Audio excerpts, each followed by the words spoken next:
Olá pessoal, espero que vocês estejam bem. Dando continuidade então às nossas aulas, nós vamos falar hoje em relação à questão do gerenciamento de riscos ocupacionais, né? O GRO, que está previsto lá na NR1, que foi atualizada agora em março de 2020.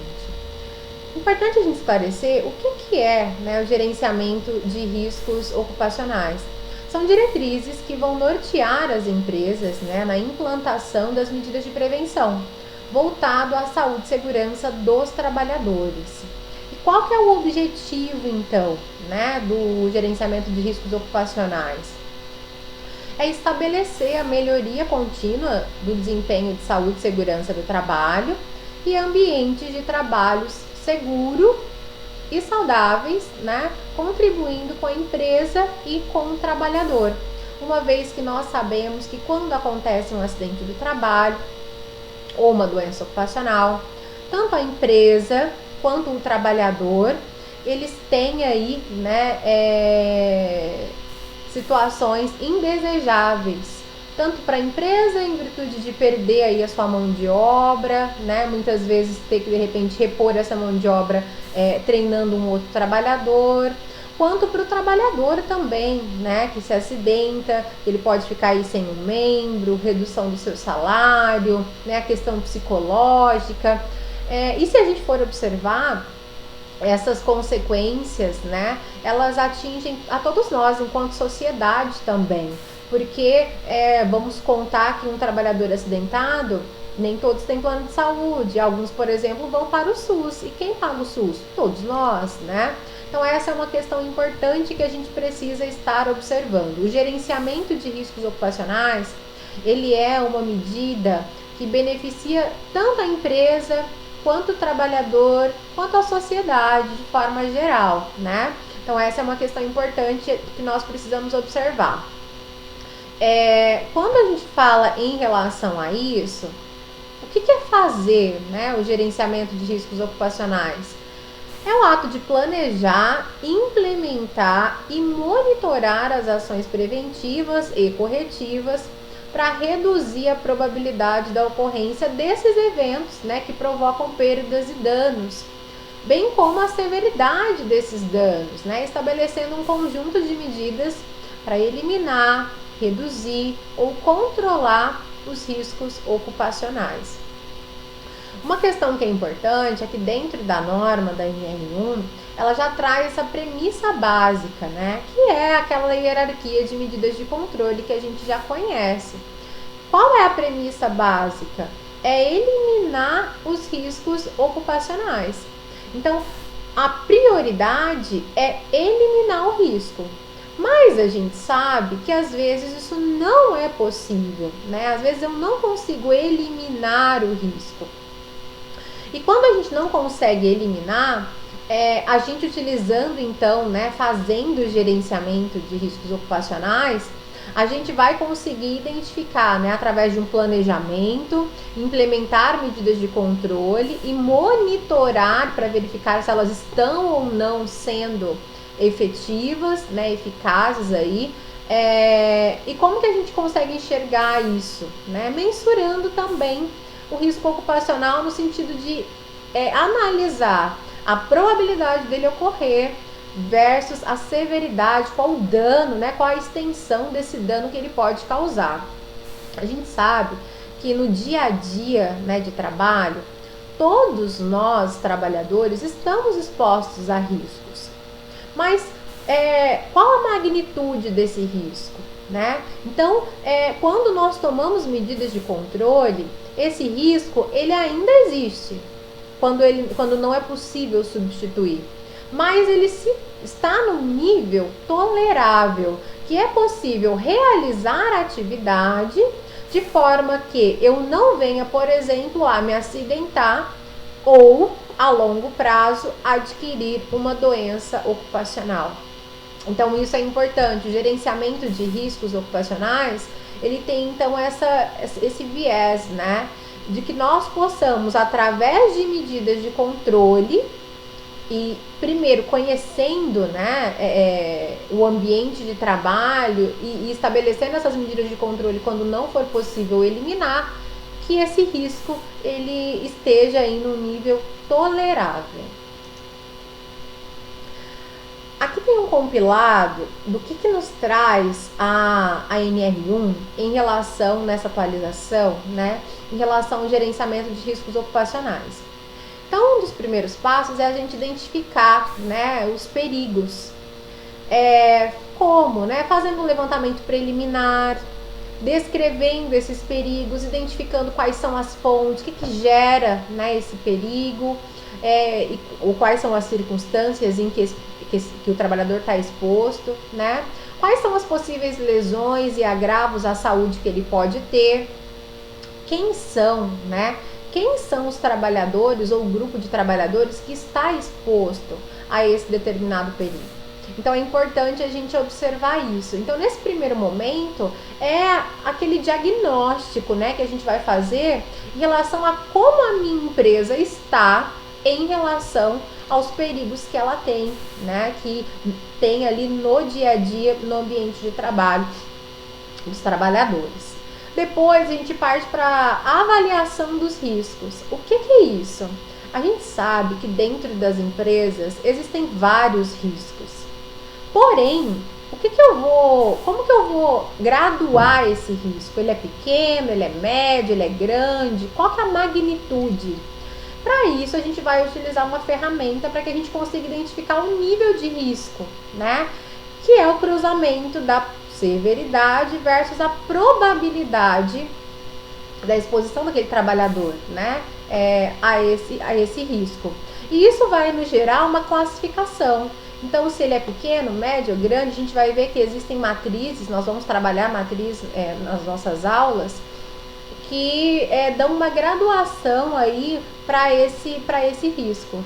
Para que então nós consigamos dar uma prioridade, fazer uma priorização para aqueles que forem de uma magnitude grande, né? Então isso é importante a gente estar observando. Aqueles que são mais críticos são os que eu vou tratar primeiro. Não quer dizer que eu não vou tratar os demais, né? Mas eu vou priorizar aqueles que têm uma magnitude maior aí, né? Que tem uma magnitude importante, e depois os demais riscos. Então essa é uma questão importante, mas a gente vai trabalhar isso durante as aulas. A partir do momento que eu já identifiquei o risco e que eu já sei, né, qual é a severidade, a probabilidade, que eu já sei qual é a classificação desse risco, eu vou trabalhar com as medidas de prevenção. E aí, dentro do texto, né, da NR1, ele traz pra gente, né, que a principal medida é eliminar, como nós falamos lá atrás, a principal premissa é que nós eliminemos o risco. Mas como a gente sabe que isso nem sempre é possível, eu vou tentar reduzir então ou controlar esse risco. Como, né? Através de substituição, controle de engenharia, né? Controle administrativo organizacional e, por último, os equipamentos de proteção individual. Então, como a gente pode ver, o EPI é a última alternativa. Mas muitas vezes algumas empresas fazem o contrário, né? Então essa é uma questão, sem nem ao menos tentar as opções anteriores. Então isso é uma questão importante que a gente também precisa observar. Então é possível substituir a matéria-prima, por exemplo, substituir um produto que é mais agressivo, né, por um que seja menos agressivo, né? Ou não é possível, mas é possível então eu trabalhar com medida de engenharia, enclausuramento de uma máquina, por exemplo, né, que vai diminuir aí o nível de ruído. É possível fazer isso, né? É possível tirar o trabalhador, né, daquela exposição, no sentido de diminuir a exposição dele àquele determinado risco? Se tudo isso não for possível, aí a gente vai trabalhar em relação à questão dos equipamentos de proteção individual. Importante. Então a gente identificou o risco, a gente avaliou esse risco, estabeleceu medida de controle. Agora nós precisamos implementar e acompanhar, né, essas medidas de controle para verificar se elas estão sendo eficazes. Então a gente tem o passo 4 aí, né, que é a implementação e acompanhamento. Através da verificação da execução, né, das ações que foram planejadas, inspeções no ambiente de trabalho, do monitoramento das condições ambientais. Então, quando a gente fala, né, nesse contexto do gerenciamento de riscos ocupacionais da NR1, a gente está trabalhando basicamente aí com essas três situações, que nos remetem, né, se a gente for observar, isso está intimamente ligado com o ciclo PDCA: planejar, desenvolver, checar e agir. Então, essa é uma questão importante que a gente precisa estar observando, né? E aí, a NR1, ela traz aí o gerenciamento de riscos ocupacionais, que esse gerenciamento, ele deve constituir um programa de gerenciamento de riscos, o PGR. E esse PGR, né, ele deve conter no mínimo os seguintes documentos. Primeiro, um inventário de riscos e um plano de ação.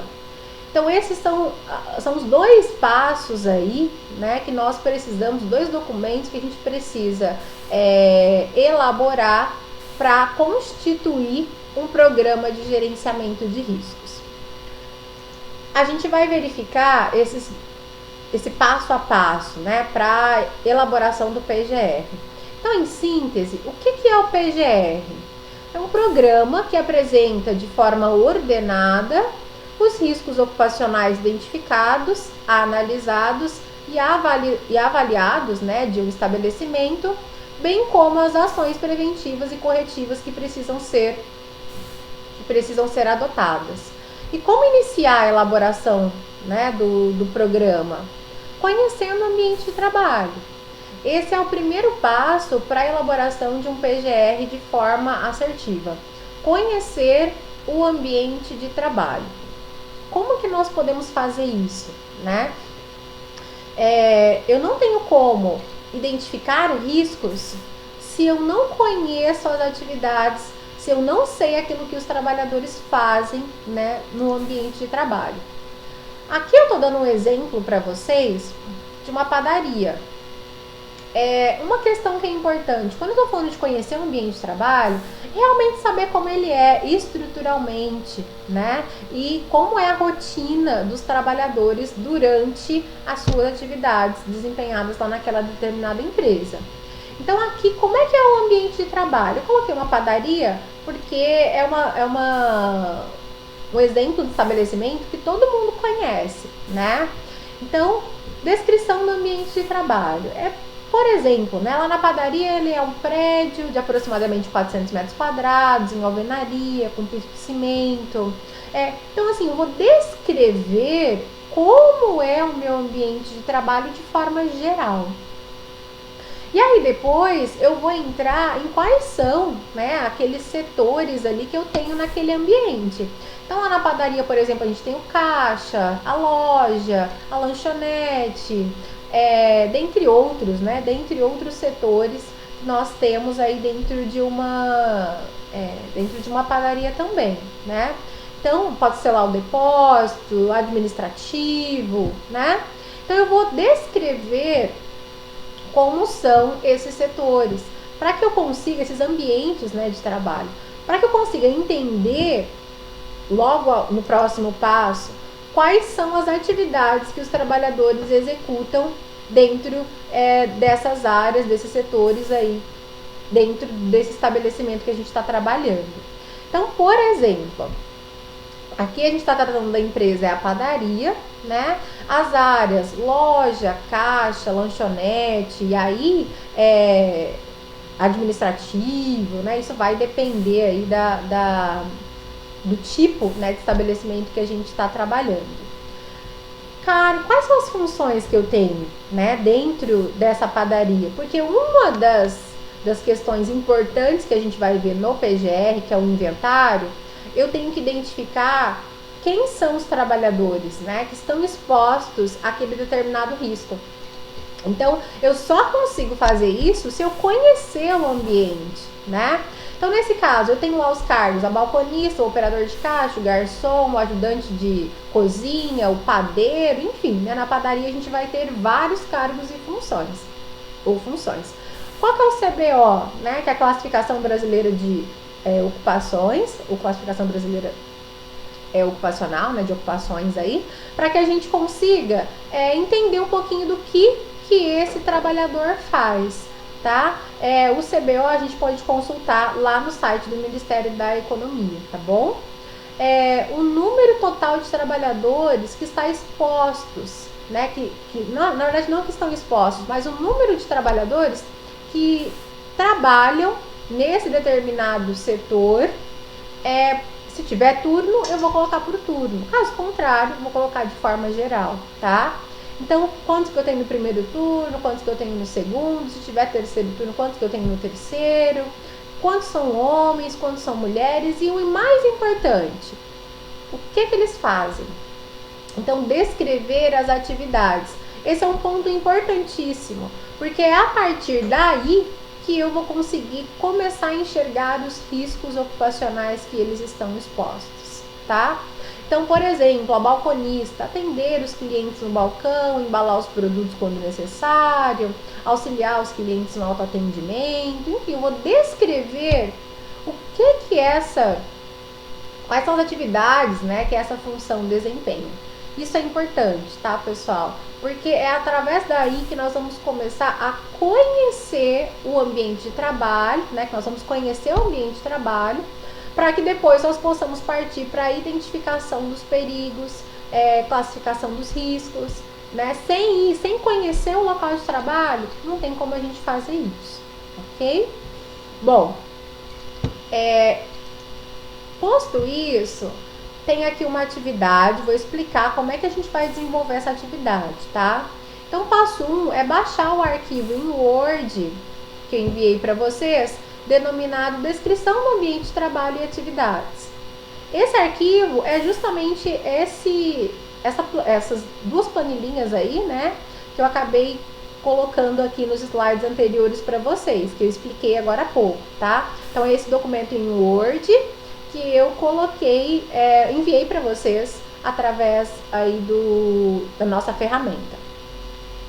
Passo 2 é assistir, né, essa videoaula, conhecendo o ambiente de trabalho pela elaboração do PGR.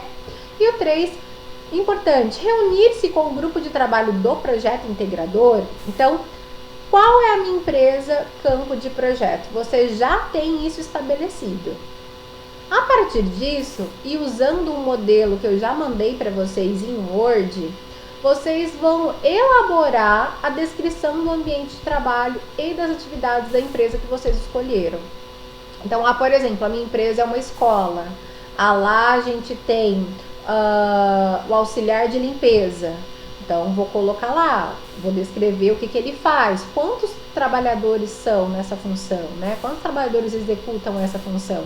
Então, eu vou descrever as atividades, o número de trabalhadores, em que setor que ele fica, né?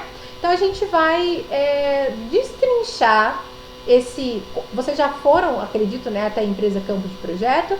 Então, agora vocês vão conhecer, vocês já conhecem, na verdade, vocês vão colocar isso no papel. A gente vai registrar essas informações, tá bom? Prazo de entrega, dia 6/6, tá? Essa atividade. Então, vou pedir para vocês para já se reunirem com os grupos para iniciar a atividade. E aí, a gente vai se falando lá pela ferramenta do Teams, ok? Obrigada!